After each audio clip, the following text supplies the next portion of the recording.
Hi, and welcome back to Free Agency Frenzy, presented by Nike here on NFL Network. We are at NFL Films in Mount Laurel, New Jersey. They've been treating us right. I'm Will Selva, ready to fill you in on all the moves happening around the league, and there's certainly a lot of them. But here to hang for another hour, my friends, my comrades, Judy Batista, Shaun O'Hara, and Kim Jones, and we're doing the special 4-box.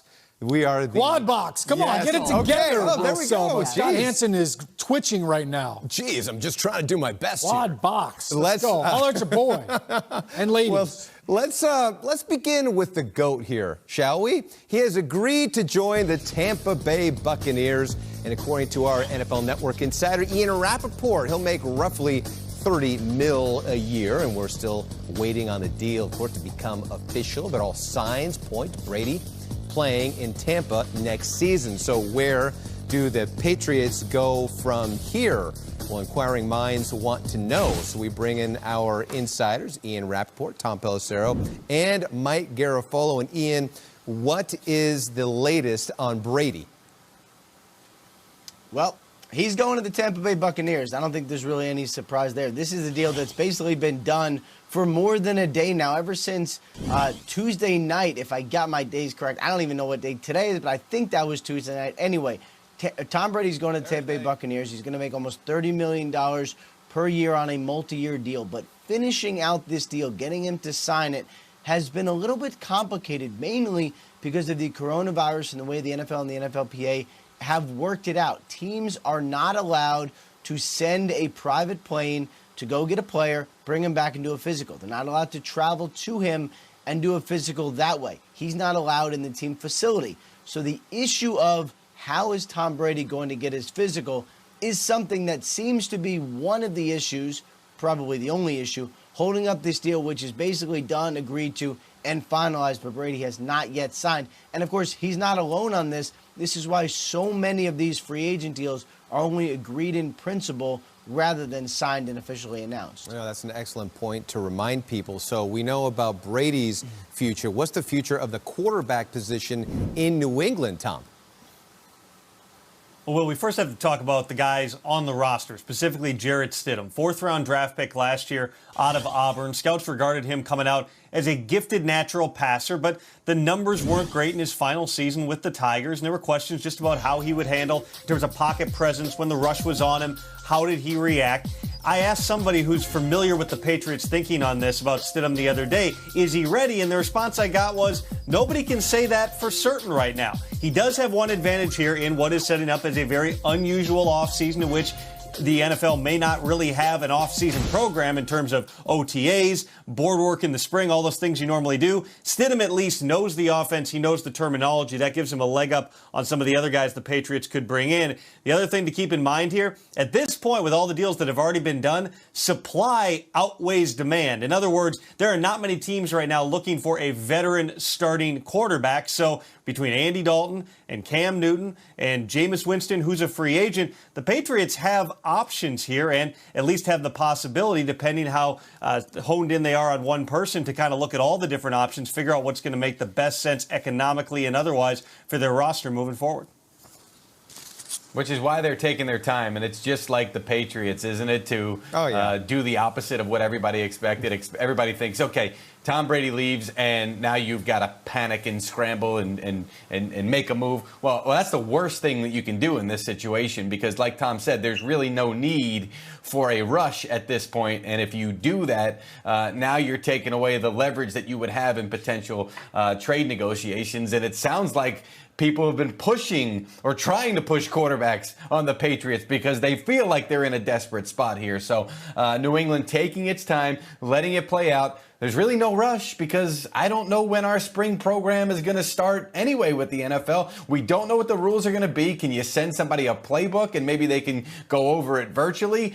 There's not going to be these offseason workouts. Who knows if OTAs are going to be affected? This is all a process right now that is being written as we're going through it. So if New England takes its sweet time here, while everybody is wondering who the successor is going to be, that part would not surprise me. Yes, we'll wait in suspense to see what they do, but we know that Bill Belichick already has a plan already in place. Gentlemen, as always, we appreciate it. And so right now the Patriots are looking at life without Tom Brady, and they have to figure out who is going to be now the starting quarterback. And as Jeezy just broke down, they could take their time as the rest of us throw out some names and potential fits there. And Judy, if you're looking at this quarterback situation, and we have been for the past now couple of days, what do you think the Patriots do next?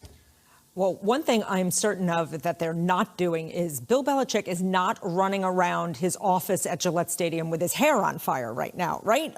He was certainly prepared for the possibility that Tom Brady was not going to be his quarterback going forward. There's no rush. There's no rush. The market has absolutely ground to a halt. There's a glut of veteran quarterbacks available. They don't have to rush. They don't play a game for almost 6 months. Who knows if there's going to be any kind of offseason work? They've got plenty of time to figure this out, to let it sort itself out. They don't have to make a move. I will go back to what Mike Giardi has been saying repeatedly over the last few weeks about Jarrett Stidham. They like him. They like what they've seen in practice. They think he's a good thrower of the ball. You have no idea how he's going to be in the heat of the moment. Can he win you a game on a 2-minute drill in an opposing stadium? There's no way to know that until he has to do it. So you're flying blind with him, but they've got plenty of time to figure this out. Yeah, from what we've seen, it looks like he's got the mechanics, et cetera, but we just don't know enough about him. And Kim, I know there's a lot of people that feel bad for the Patriots and Bill Belichick. Yeah, especially everyone else in the AFC East, right? Yes. Where they're thinking, is this the year? Wait a minute, one of them's gone at least. You know, I think that when you look at the Patriots situation, and I'm no expert on their salary cap, but they don't have a lot of room to maneuver there, you do wonder if this becomes a young quarterback competition for Bill Belichick and very much a teaching year for Josh McDaniels. And I'm just throwing that out there, knowing that they don't necessarily have the money to spend right now to get a big quarterback. If they did, maybe they still would have the big quarterback in Tom Brady. So I do wonder if this becomes really unprecedented. We know in many ways this is unprecedented. This is the first time in a long, long, long time that the Patriots could have the quarterback with the least experience in their division. And Shaun, that certainly could happen. And if it does, it's going to be even more fascinating. And Shaun, you have thrown out the names. We've heard them. Andy Dalton, maybe Jameis Winston calls up Bill Belichick and says, hey, I'm ready to learn. I'm ready to do whatever it is that you want. How would you approach this if you were in his shoes, or his hoodie, if you want to call it that? Well, yeah, if we throw the hood up, I would do what Judy was talking about and just sit and wait on it. You know, I mean, there's no rush for anything. The Andy Dalton thing, I think if you look at the landscape, you know, that could make sense. But you wait for it, because the value for Andy Dalton, if the Bengals take Joe Burrow in 1 overall, now the value for Andy Dalton completely changes. As of right now, it's still, you know, you're not really sure, although we think they're going to go with Joe Burrow. So that could change. The value for Cam Newton is going to look totally different a month, 2 months from now. Same thing with Jameis Winston. So I could see them waiting for some of that to come down, but I also could see them, you know, drafting a quarterback later on. It may not be a first-round pick that they're going to use on a quarterback, but there are some other good quarterbacks coming out. Keep in mind, Tom Brady was a 6th-round pick, so they have no problem trying to find some gems hidden in the rough. Will, can I just add one thing? Sure. We have seen Bill Belichick shape-shift his team in the middle of a season, right? Last year, they were winning with defense and special teams. We've seen them do a running offense. Don't be surprised if we see him do that to start the season. All right, and let's go back to our NFL Network insider, Ian Rappaport. And Ian, you have breaking news for us. What do you have?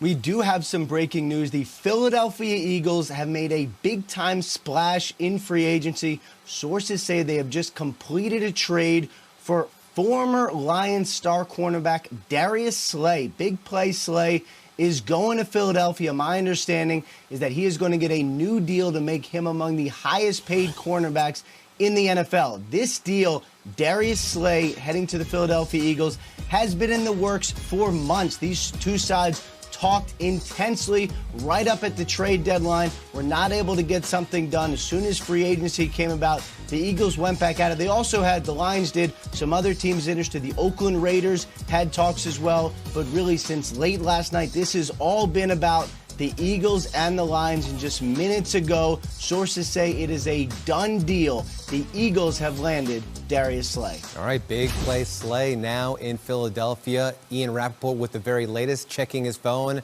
as he does. Give us more information if you've got it, Ian. We are here to hear it, and we have plenty more show for you ahead. Of course, the QB situation in Chicago just got a whole lot more interesting. Big news for the Bears and Nick Foles, how that came about. And is Mitchell Trubisky going to be the starter, or is it going to be that man right there, Nick Foles? We'll discuss that and more ahead on Free Agency Frenzy, presented by Nike.